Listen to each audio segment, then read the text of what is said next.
ارے جو معاہدہ ہے وہ پارلیمنٹ میں پیش کیا جائے گا. اس سے پہلے میں آپ کو بتا دوں بالکل فرام ہارسز ماؤتھ کہ اتنی رشوت دینے کی کوشش کی گئی. یہ کہا گیا کہ آپ جتنے پیسے لینے ہیں آپ لے لیں.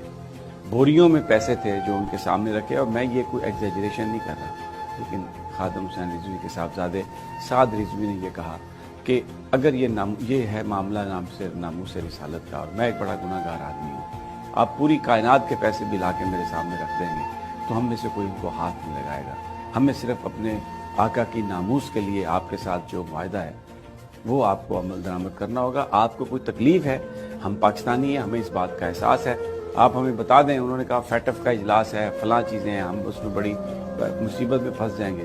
تو اس پر سعد رضوی صاحب نے یہ کہا کہ بالکل ٹھیک ہے, اس پہ خود وزیر اعظم صاحب اعلان کر دیں, ان کی طرف سے ذاتی ایشورنس آ جائے گی, یہ پیسے آپ اپنے واپس لے جائیں.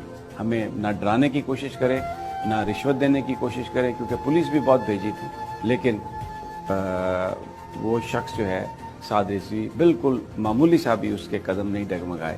اور 3 دن اور 4 راتیں جو ہیں یہ بڑی ہیکٹک نیگوسیشن